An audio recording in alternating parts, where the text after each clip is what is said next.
All right.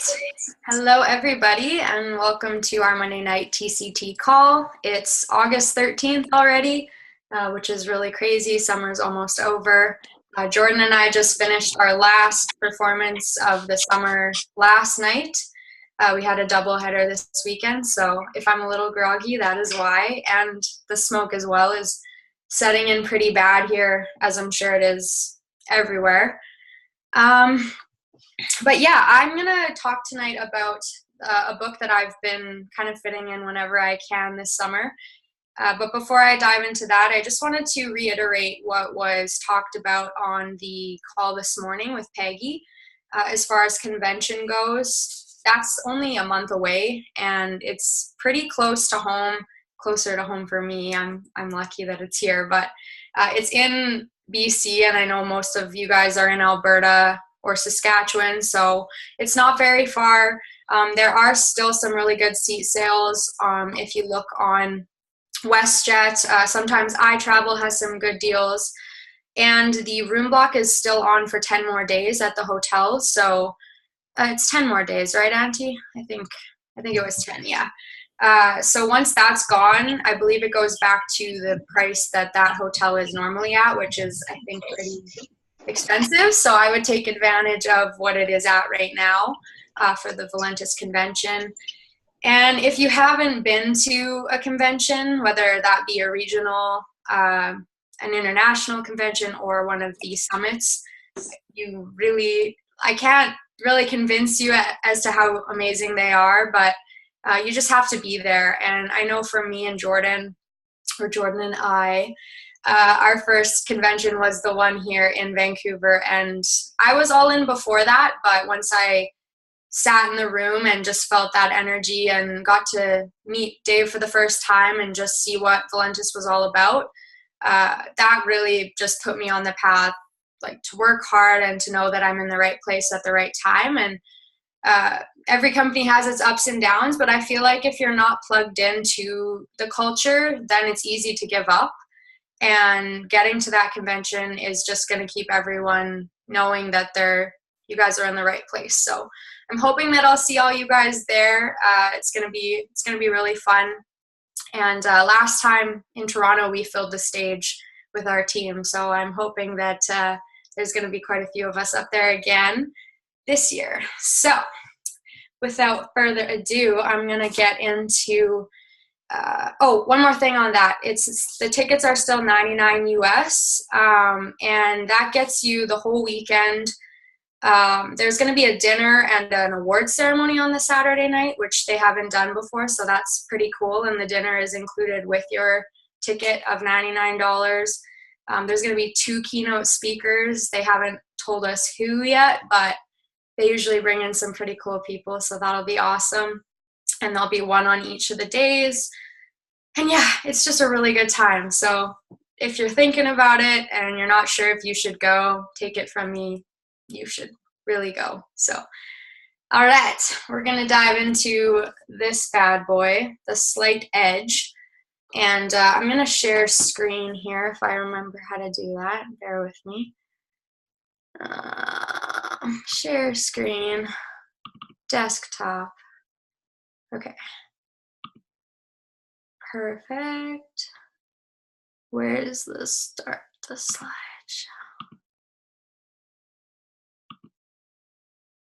Am I crazy? Just on the top, Danielle, on the orange. Yes. If you go slide over, you'll see slideshow, and then Yes. Yeah. Got it. Thank you. All right. Now I have to move this so I can see. Okay. So yeah, The Slight Edge, and it's about turning simple disciplines into massive success and happiness. And I'm not finished the entire thing yet, but from what I've read so far, there's a ton of information, and it's just different. It's not like the other books that I've read as far as business and success goes. It's not really like a how-to book. It's basically telling you that you already know what to do. You just have to apply it. So it's a really good read. There we go. So the first little part is called Beach Bum or Millionaire. And the two pictures I used are both famous people, so technically they're both millionaires, but for the purpose of this slideshow, let's just pretend he's a beach bum. And basically he starts off by describing these two boys that he knew growing up, and that they were very similar. They grew up in the same kind of home, same circumstances, went to the same school. They were the exact same in school. Basically just everything was the same, but their outcomes were so different. One of them turned out to be a college dropout who moved to Daytona Beach and became a quote-unquote beach bum and was making ends meet just cutting greens at the golf course and carrying around rich people's bags. Whereas the other one became a successful business owner and went on to do really well with his life. Again, they both had the same marks in school. They were just very similar. And then so I started reading it and I was going along and I thought that it was, okay, two different people. But then it turns out that he was those two boys. And he started off as the college dropout until he came to the realization, carrying around the people's bags on a golf course, why am I here and why am I not the people playing golf? Like, what's separating us? We seem alike. They don't seem really any better than me. We're on the same playing field. So why are they there and why am I here? And so he came to that realization and went back to school, got his business degree, went out to make millions of dollars, and then the market crashed and he lost it all. And so he was back to square one. And then he hit a crisis, which, as most of you know, you have to hit a crisis before things can really get better and you can figure things out from there. And he started studying why, what got him to that point and why he didn't keep going as far as he could have gone. And so that is where the slight edge kind of comes into play. And he goes on to say that what he found was that everything he did to get him to that point, the point of survival, could have taken him to the success line and kept him there if he would have just kept doing the little things day after day that got him to that point. And so he says there really shouldn't be such thing as the roller coaster of life. There should be, but not for our entire lives. He says at some point we should just figure it out, that it's the little things that we do consistently day after day that get us to a certain point until we become complacent or we get lazy and we just settle for where we're at. And then that's when we fall back down to the failure line. And then we do those little things again, we get back up to survival, and we crash back down. And it's just this constant struggle. And that's why 95% of the population is just getting by, and they're not really living their full potential to where they could be at that level of success. Whatever that is for you is different. And he says, like, millionaire to him isn't necessarily millions of dollars. It's just abundance and having freedom and a good family life and being able to spend time with his family because he, has the funds to do so. And he's figured out that all he has to do is those little steps that he's known how to do all along to get to that point. And with our business, it's no different. We have all these tools and we read all these books, and we have people like John Haremza who have written Right or Almost Right. And we know all of these things. And I know everyone on this call knows what they need to do. It's just, are we all doing those things? Are we applying what we know? And so that's basically what the slight edge is that the 5% of people who are, financially free and successful have just figured out that all I have to do is what I've been doing this whole time, rather than just falling back down. So, we're told that the more people we talk to, the better our business is going to be.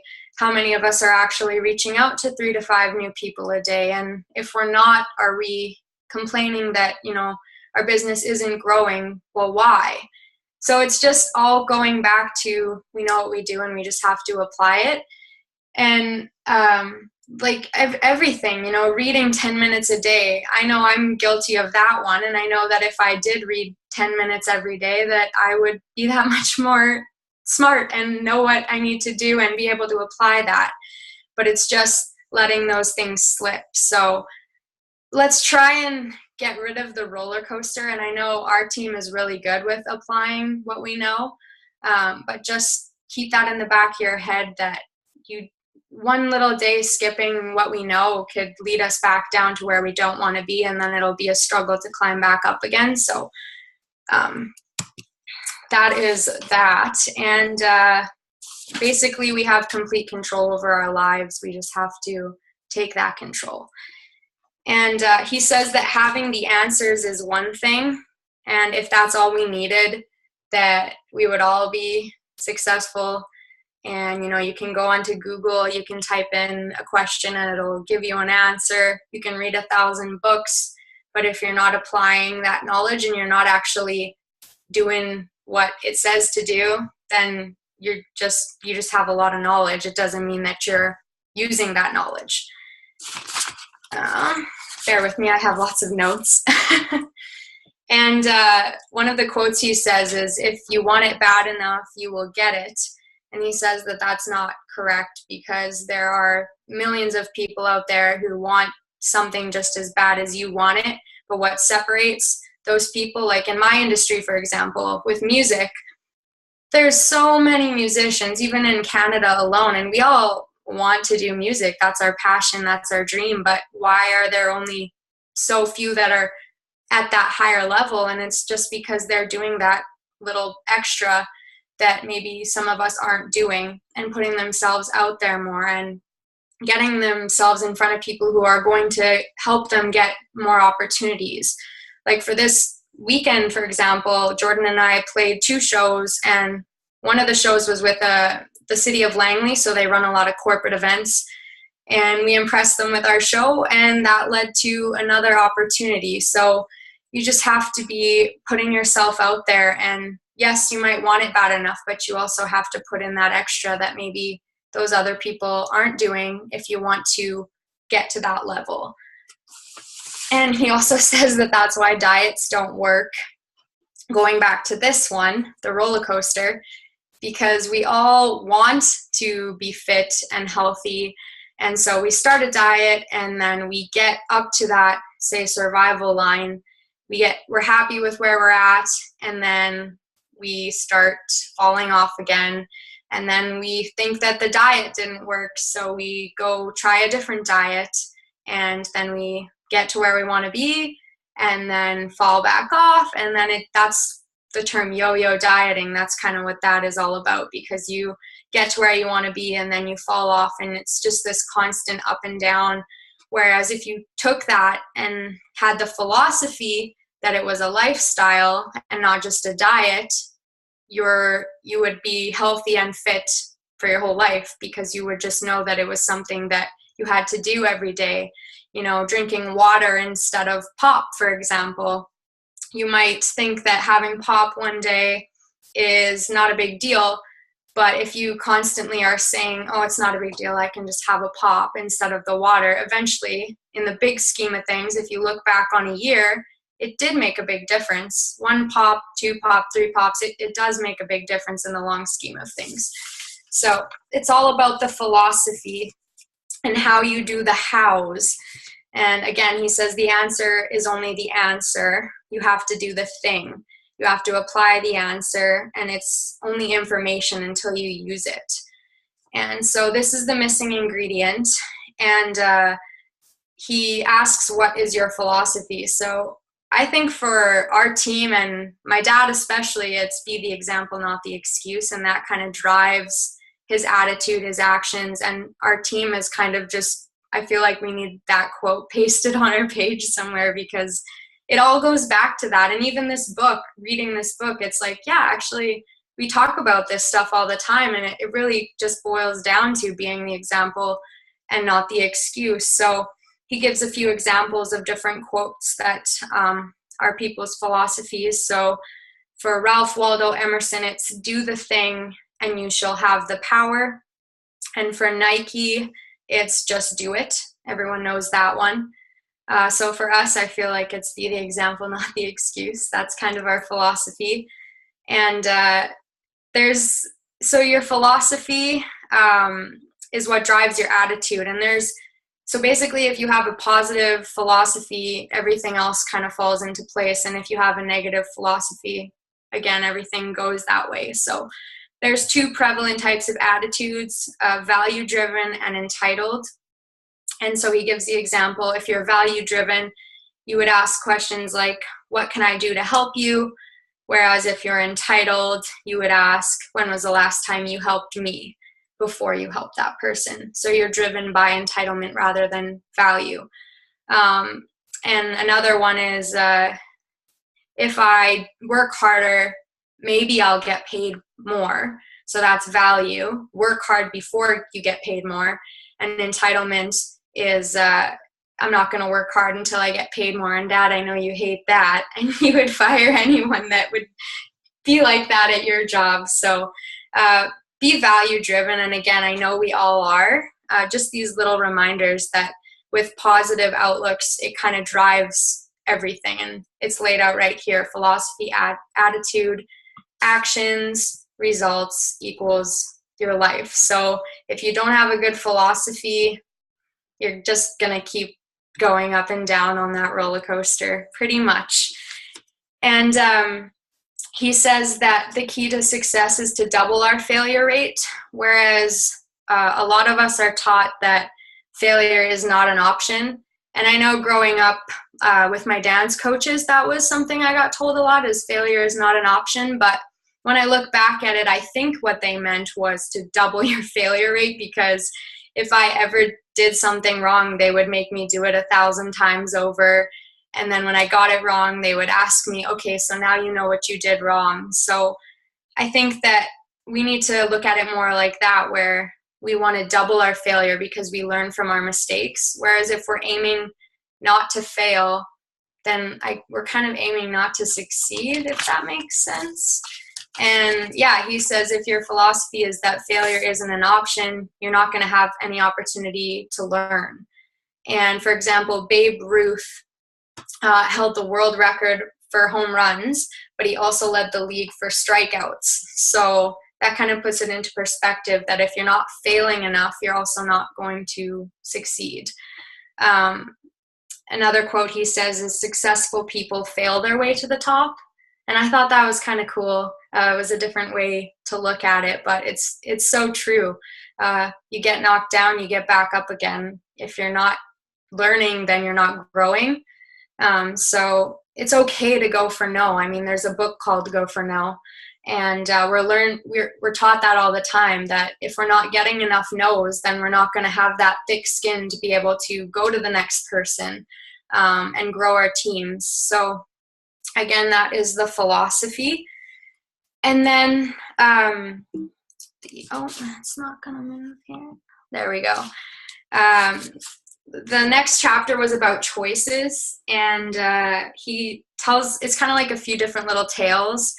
And I think everyone's kind of heard the story of the man who gave his boys the choice between $1 million or a cent, a penny.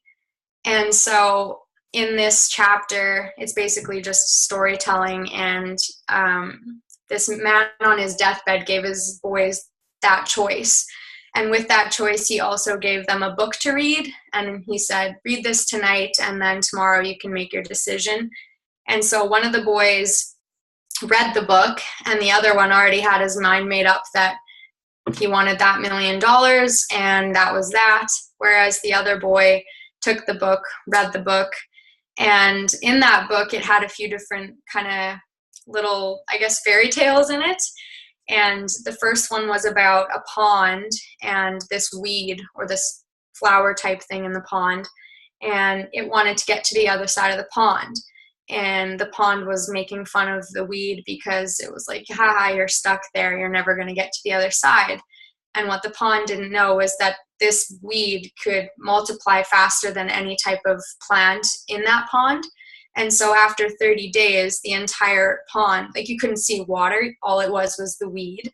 And so it was little things day after day that would cover the pond. And so that's kind of like the tale of the penny multiplying over 30 days, becoming way more than the $1 million.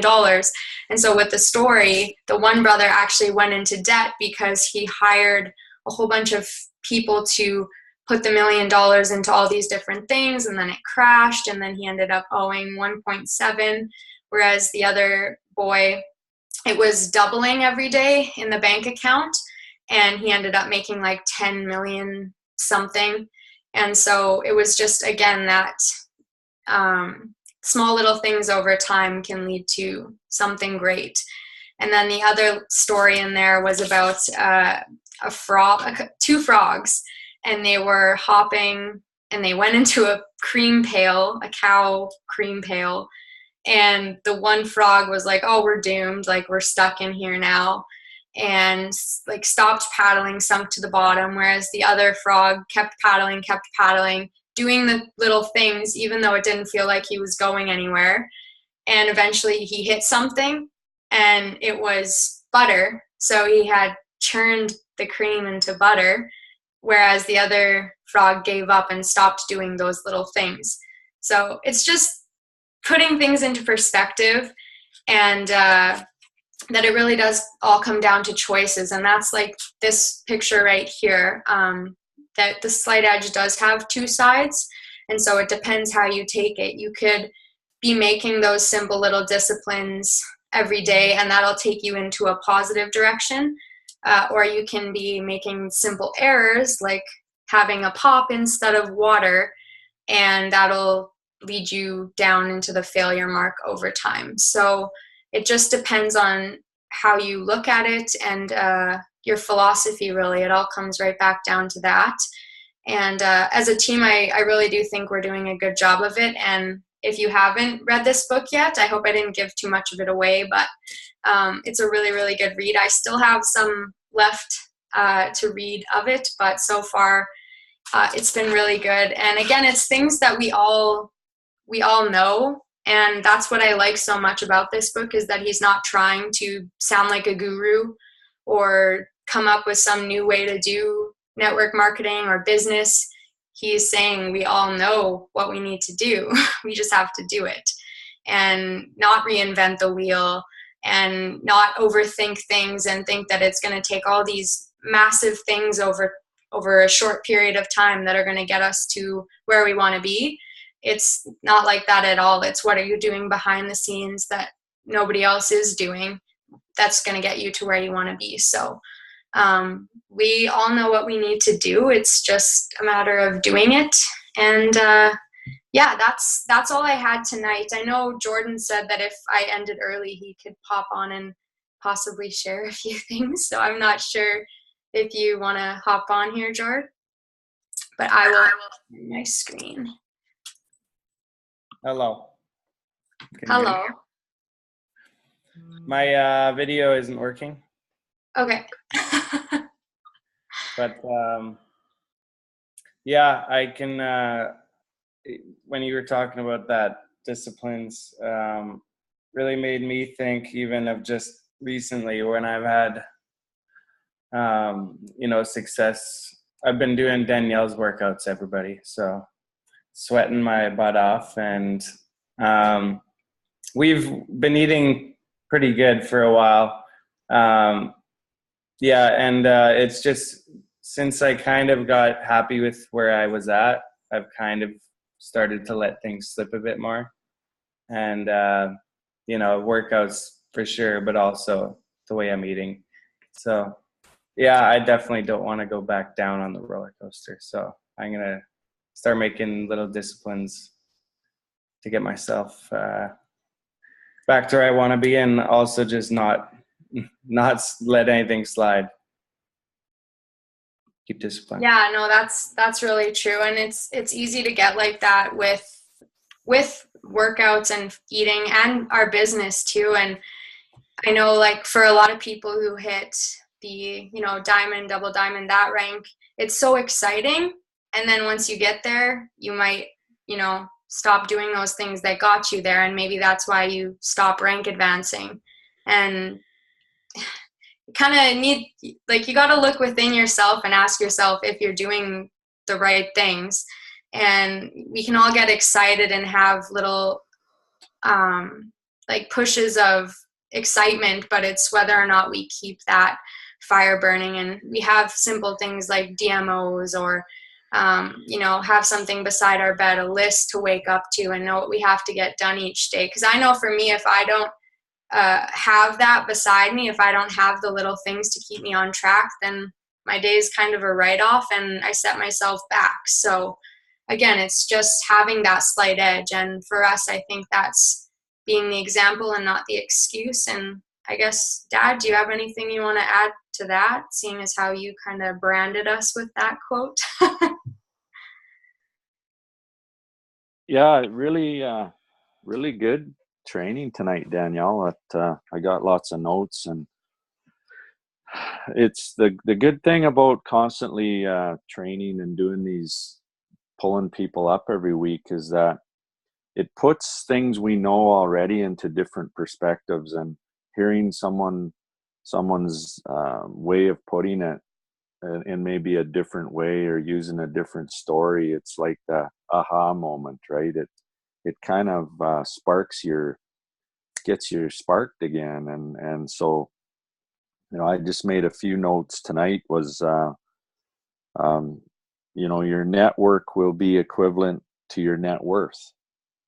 And I've heard this tons of times, but it really does mean a lot, you guys, because who you surround yourself with is what you're going to end up with, as far as the way life goes. If you're around people that are just they settle for what they settle for, you're going to settle for just having enough.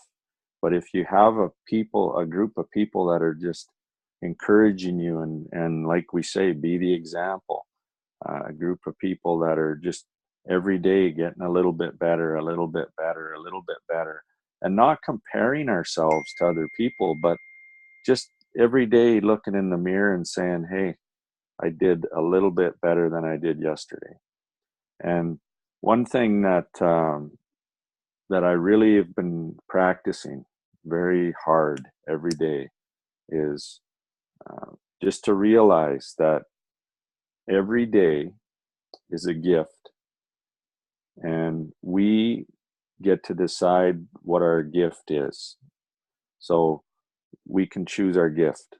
Our gift, we can decide to what our present is. Basically, is our present a pouty, grumpy day, or is our present going to be another awesome day that you're going to smile and make a whole bunch of new friends and influence people and be the example? So I've just been waking up and saying to myself, okay, I'm awake. Today's another gift. Am I going to get up and be present? Am I going to get up and open a present of grumpiness and make everybody in my day miserable? Or am I going to get up and, no matter what I'm going through, am I going to make everyone else's day better so that I'm an example for the way they should be? And I really think that it's not even think. I really know that if we all have this mindset of just improving ourselves every day, ourselves, improve yourself, you're going to influence so many people to start asking, hey, what are you doing? And it really is, you guys, about being the example. If you want to promote a healthy lifestyle, you don't have to be a saint and do everything perfectly, but you do have to improve on yourself. Because if you're trying to duplicate a healthy lifestyle and a healthy business and constant duplication, you really have to be doing the work, and you do have to be doing the thing, like Kevin Lloyd always says. You got to do the thing. And it goes right from, like Danielle said, your pop choices to your water choices, eating the greasy burger to the salad, to, you know, and then it goes back to plus minuses of your day. If you keep track of all your pluses and all your minuses every day, and at the end of the month, if you have 20 days that were positive and 10 that were negative, well, you're a plus 10 for the month, but that's not real good, because there's 30 days, right? So if, you know, if you guys just push to get positive days, and when you end up with 30 positive days, you're going to start to see positive changes in your life. You know, a 20 and a 10, and you might improve a little bit, but it isn't going to be enough to notice. And so I really think that we got to set the bar a little higher if we want to improve, and we got to stop just leaping over what we can leap. We got to grab for the higher bar. We got to jump the high jump. We got to run faster. We got to do everything just one more click, one notch higher, one notch better. Not for anyone around us, just for your personal growth. And if you have fantastic personal growth, you will attract people that you're around, and your business will grow, and you won't have to chase, you will attract.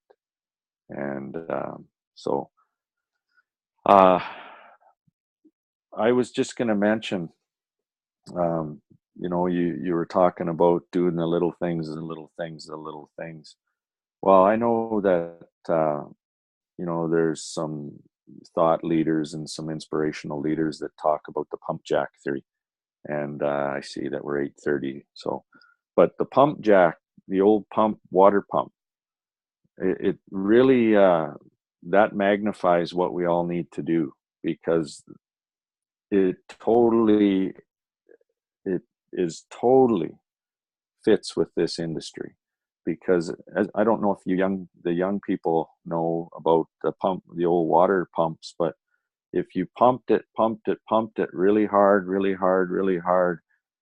and then you stopped before the water came, all your efforts, all your hard efforts that you just put into getting that water almost to the top, just are dissipated, because the water all drains back down to the bottom. And then you have to start over hard. And if you don't do that hard work at the start, you'll never be able to just go steady. It'll just be constantly hard, fall off, have to go right back to the bottom of the well and pump like crazy to get that water up again. And that's how a lot of people get turned off of network marketing, because they come into it with guns blazing, and they get a bunch of people, and a lot of people get engaged, but they lose that spark themselves, and then their team loses the spark. All those people fall back into the well, and you look.